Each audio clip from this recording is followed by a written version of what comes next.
Bismillahirrahmanirrahim. Assalamualaikum warahmatullahi wabarakatuh. Ahlan wa sahlan. Selamat datang saya ucapkan kepada siswa dan siswi SMA ITB Ihsan Cendekia kelas 10 semester genap 2020 dan 2021. Bersama Ustaz Aryan dari Stay Home, kita akan belajar bahasa Indonesia. Bahasa Indonesia jadi lebih mudah. Baik Ananda, saya ucapkan selamat datang di kelas Bahasa Indonesia. Sebelumnya, perkenalkan nama Ustaz Aryan dari Stay Home. Ustaz lahir di Payakumbuh 8 Desember 25 tahun yang lalu, lebih kurang. Ustaz pendidikan di SD sampai SMA di Payakumbuh, kemudian menempuh strata 1 di Fakultas Ilmu Budaya Universitas Diponegoro. Sekarang Ustaz seorang guru, mentor. Hobinya suka baca buku, suka jogging, dan mengeksplor hal baru, menyukai pembelajaran berbasis IT, dan suka berorganisasi. Satu hal yang bisa saya sampaikan kepada antum-antuna semua adalah suatu perkataan yang mulia dari Imam Syafi'i yang mengatakan bahwa jika kamu tidak sanggup menahan lelahnya belajar, maka kamu harus sanggup menahan perihnya kebodohan.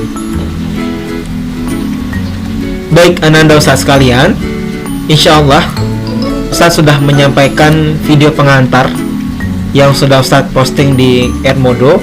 Nah, pada video ini kita akan belajar tentang teks laporan hasil observasi. Nah, tujuan pembelajaran kita adalah bahwa Ananda dapat mengetahui dan menentukan pengertian, ciri dan sifat, fungsi dan tujuan serta isi pokok dari laporan hasil observasi. Kemudian dalam teks laporan hasil observasi ini, Ananda diharapkan mempunyai sikap ingin tahu, kedisiplinan yang tinggi, tanggung jawab, bersikap bersahabat dan komunikatif dalam proses pembelajaran. Nah, Ananda, pembelajaran bahasa Indonesia memang tidak lepas dari kaitan dengan ayat-ayat Allah Subhanahu wa taala. Contohnya saja pembelajaran kita pada kali ini tentang teks observasi. Nah, ternyata observasi atau mengamati ada dalam Al-Quran. Allah mengatakan salah satunya di surah Al-Ghasyiyah ayat 17 sampai 19 yang mengatakan bahwa A'udzubillahi minasyaitonirrajim, afala yanzuruna ilal ibili kaifa khuliqat. Maka apakah mereka tidak memperhatikan unta bagaimana dia diciptakan? Wa ilas samai kaifa rufi'at, dan langit bagaimana ia ditinggikan. Wa ilal jibali kaifa nusibat. Nah, Ananda, di sini Allah menyuruh kita, atau Allah bertanya kepada kita, apakah kita manusia tidak memperhatikan, tidak mengamati dan tidak berpikir tentang apa saja yang sudah Allah ciptakan, yaitu unta, langit, bumi, gunung-gunung dan sebagainya. Nah, dengan mempelajari teks laporan observasi diharapkan kita bisa mampu untuk mengamati lebih jauh tentang cipta-cipta Allah Subhanahu wa taala. Baik, nah saatnya kita belajar lebih jauh tentang ciptaannya melalui pembelajaran bahasa Indonesia. Nah, saya bertanya, Anda tahu apakah itu observasi? Tadi sudah kita singgung ya. Nah, dari KBBI, Kamus Besar Bahasa Indonesia, observasi adalah suatu peninjauan secara cermat. Dalam bahasa sehari-hari kita mengenalnya dengan istilah pengamatan, ya. Antum-antuna pasti tahu ya, pasti sudah mengalami namanya kegiatan pengamatan, ya. Dalam sehari-hari juga sering kita mengamati banyak hal.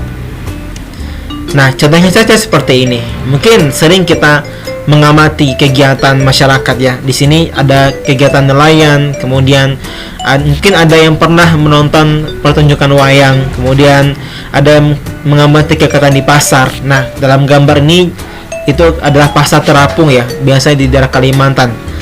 Nah, di bawah ini adalah gambar rempah-rempah. Mungkin kita sering mengamatinya di dapur gitu.